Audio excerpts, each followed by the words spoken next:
हम अपने संबंधों के साथ जीते हैं, उत्सव मनाते हैं, खेलते हैं, खाते हैं, आनंद मनाते हैं। किंतु जब कोई प्रिय हमसे दूर चला जाता है, इस संसार से चला जाता है, तब हम दुर्बल हो जाते हैं, सदा दुखी रहते हैं। क्या ये होना चाहिए? इस प्रकृति को देखिए। वृक्ष पत्तों के झरने से शोक नहीं मनाता, वो नए पत्तों के आने का स्वागत करता है। कल आप भी किसी स्थान पर आए थे और कल आपके स्थान पर कोई और अवश्य आएगा, क्योंकि यह परिवर्तन है, यह प्रकृति का नियम है। इसमें शोक कैसा? जो छूटा उसका शोक मनाने के स्थान पर जो मिलेगा या जो आपके पास है उसका आनंद उठाइए। श्री कृष्ण कहते हैं, ईश्वर के लिए सभी प्राणी समान है, उन सभी में समान रूप से ईश्वर का वास होता है। कोई जीव छोटा या बड़ा, अधिक या ज्यादा प्रिय नहीं है। जो अपने ईश्वर की विशेष आराधना करते हैं, पुकारते हैं, उनके साथ सदैव उपस्थित रहते हैं। संपूर्ण जगत, ब्रह्मांड, चर अचर, सब में ईश्वर का वास है। यह ईश्वर की माया ही है जो पूरे ब्रह्मांड में व्याप्त है। वहीं ईश्वर धरती पर मधुर संगीत है, वहीं ईश्वर अग्नि की उष्मा है। उसी ईश्वर का वास प्रत्येक प्राणियों में है, जो सन्यासियों के चित्त को शांत कर साधना में लीन करता है। वह आत्म संयम भी ईश्वर ही है। यह संसार नश्वर है, सुख दुख हर्ष विषाद आदि लगा रहता है।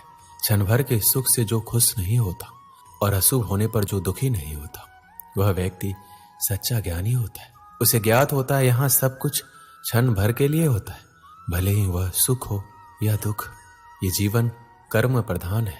जो व्यक्ति कर्म करके, परिश्रम करके अपने लिए कुछ अर्जित करता है, वह वास्तविक रूप से उस फल का भागी है।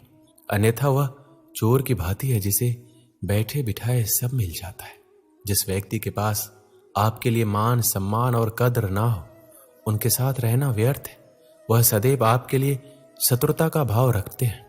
ऐसे व्यक्ति के साथ रहने से उत्तम आप अकेले रहे।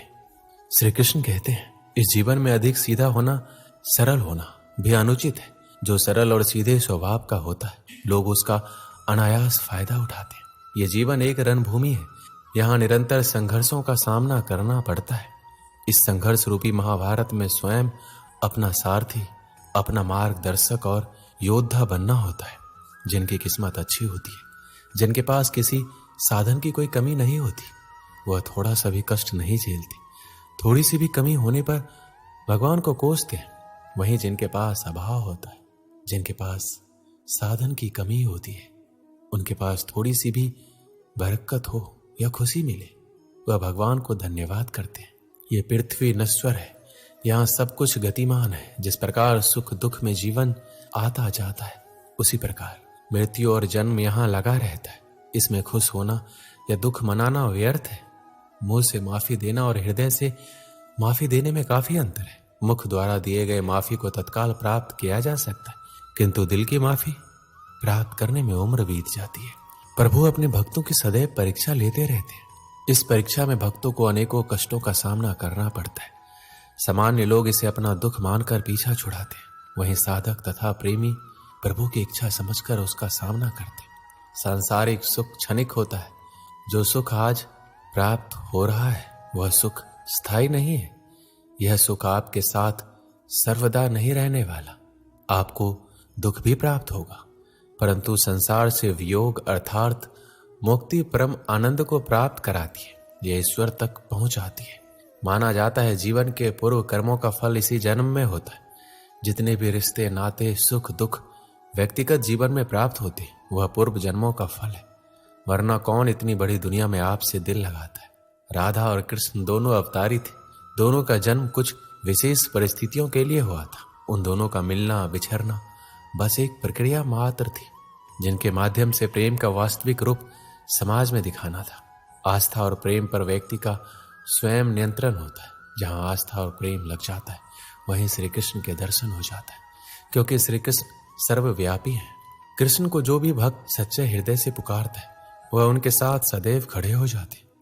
प्रहलाद जैसा विश्वास, भीलनी जैसी आशा और द्रौपदी जैसी पुकार, मीरा जैसा इंतजार अगर सभी शुद्ध हो, तो कृष्ण को तो आना ही पड़ता है। आशाएं व्यक्ति को दुख के मार्ग पर ले जाती है। आशाएं बड़ी प्रबल होती है। आशा अनुरूप कार्य होने पर जहां खुशी मिलती है, वहीं आशा के विरुद्ध कार्य होने पर दुख का पहाड़ टूट जाता है। व्यक्ति जीवन में आशा दुख का प्रमुख कारण है। जो लोग ये कहते हैं अपनों के आगे झुकने में बुराई नहीं, उन्हें मालूम होना चाहिए जो अपने होते हैं वो कभी झुकने नहीं देते। श्री कृष्ण कहते हैं, जब से मनुष्य का जन्म हुआ है जान पहचान का, और आज के युग में तो व्यक्ति का मूल्यांकन ही इससे किया जाता है। उसकी पहचान कहाँ तक है? क्यों? आपके आसपास भी कई ऐसे लोग होंगे जो पहचान के बल पर आपको बना देते। ऐसे कई लोग होंगे जो पहचान से काम पा लेंगे, धन अर्जित कर लेंगे। किंतु आप तनिक सोचिए, क्या ये ठीक है? पहचान से मिला काम आपके साथ तब तक रहेगा जब तक आपके उनसे मधुर संबंध होंगे।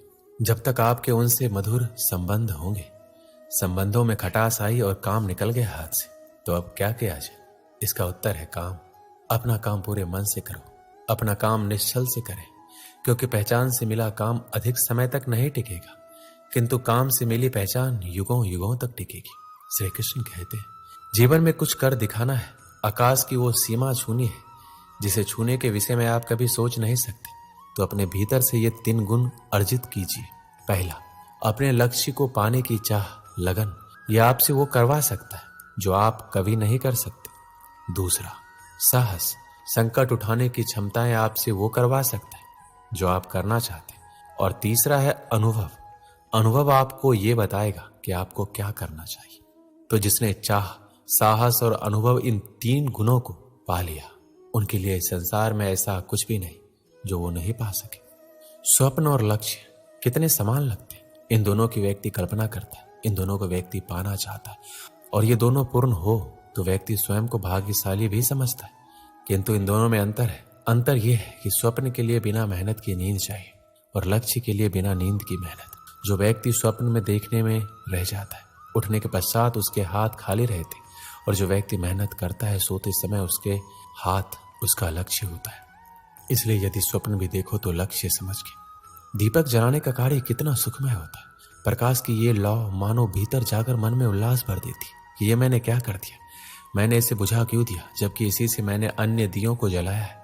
क्योंकि जब तक ये तीली अन्य बातियों को जला रही थी तब तक ये जल रही थी, किंतु जब इसने ऐसा करना छोड़ दिया तो इसे स्वयं बुझना पड़ा। जीवन में इसी प्रकार प्रकाश देने का नाम है। जीवन में शुभ काम करोगे, परोपकार करोगे, किसी की सहायता करोगे तो जीवित रहोगे। और जिस दिन ये देना बंद कर दिया, श्वास लेने के पश्चात भी मृत समान होगी। इसलिए जब तक श्वास है, आशा रूपी प्रकाश का संचार करते रहिए। विश्वास कीजिए, मृत्यु के पश्चात भी अमर रहेंगे। एक समय की बात है, तूफान में फंसकर एक समुद्री जहाज तहस नहस हो गया। उसमें बैठे सभी यात्री समुद्र में डूब गए, बस एक आदमी को छोड़कर। भगवान की कृपा से वह किसी तरह बच गया और बहकर समुद्र के किनारे आ गया। उसकी बेहोशी टूटी और आंखें खुली तो उसने खुद को एक उजाड़ सुनसान द्वीप में पाया। वह भगवान से प्रार्थना करने लगा, भगवान मेरी मदद करो, कोई मदद यहाँ भिजवा दो। दिन गुजर गया, रात हो गई, लेकिन उसके लिए कोई नहीं आया। समुद्र किनारे सोकर उसने रात गुजारी। अगले दिन उसने फिर भगवान से मदद के लिए प्रार्थना की, लेकिन कोई मदद नहीं आई। इसी तरह कुछ दिन गुजर गए। उजाड़ द्वीप की जिंदगी को अपनी किस्मत मानकर आदमी ने कुछ लकड़ियां और घास फूस इकट्ठा कर अपने लिए एक झोपड़ी बना ली। टूटे जहाज से बहकर आई चीजों में से उसने अपनी जरूरत की चीजें इकट्ठा की और झोपड़ी में रख ली। उस झोपड़ी में रहकर वह दिन गुजारने लगा। एक दिन वह भोजन की तलाश में गया हुआ था। वापस लौटा तो देखा कि झोपड़ी में आग लग गई। अपना एकमात्र आसरा उजड़ जाने पर वह बहुत दुखी हुआ। आसमान की ओर सिर उठाकर भगवान को कोसने लगा, भगवान मैंने तुझे मदद भेजने के लिए कहा, पर तूने ना सुनी मेरी। मन मारकर मैंने जीने के लिए यहाँ एक झोपड़ी बनाई, तूने वो भी जला दी, मेरा आसरा छीन लिया। तू बड़ा निष्ठुर है। रात भर वह समुद्र के किनारे सोया। सुबह तेज आवाज से उसकी नींद खुल गई। उसने देखा एक समुद्री जहाज किनारे आ लगा है। वह खुश हो गया, आखिरकार उसके लिए मदद आ गई। वह जहाज पर बैठा और जहाज चल पड़ा। उसने जहाज के कप्तान से पूछा, आपको कैसे पता चला कि मैं यहाँ इस उजाड़ द्वीप में फंसा हूँ? हमें रेस्क्यू के लिए फायर सिग्नल भेजा गया था, पर मैंने तो फायर सिग्नल नहीं भेजा, आदमी ने कहा। जहाज के कप्तान ने कहा, लेकिन हम तो फायर सिग्नल देखकर ही आए। तभी आदमी को अपनी जलती हुई झोपड़ी याद आई। वो समझ गया भगवान ने उसकी सहायता भेजने की प्रार्थना सुनकर उसकी झोपड़ी जलाकर समुद्री जहाज उसके इस द्वीप में फंसे होने का संकेत दिया था। वह भगवान को धन्यवाद करने लगा। दोस्तों, जब हम पर मुसीबत टूटती है तब हमारा विश्वास डगमगाने लगता है, धैर्य टूटने लगता है, आशा धूमिल होने लगती है और हम भगवान से शिकायत करने लगते हैं। जबकि ऐसे समय में आवश्यकता है भगवान पर विश्वास बनाए रखकर मुसीबत से निकलने की प्रयास करने की। उस आदमी ने झोपड़ी बनाई तो भगवान ने उसमें आग लगाकर उसे उजाड़ द्वीप से निकलने में मदद की। हमें भी दिल छोटा किए बगैर भगवान पर विश्वास रखकर अपना प्रयास करते रहना चाहिए। हमारा प्रयास और भगवान का आशीर्वाद दोनों मिलकर हमें हर मुसीबत से निकाल लेंगे। दोस्तों, इस वीडियो में बस इतना ही। मिलते हैं अगले वीडियो में। अपना ख्याल रखिएगा। जय श्री कृष्ण।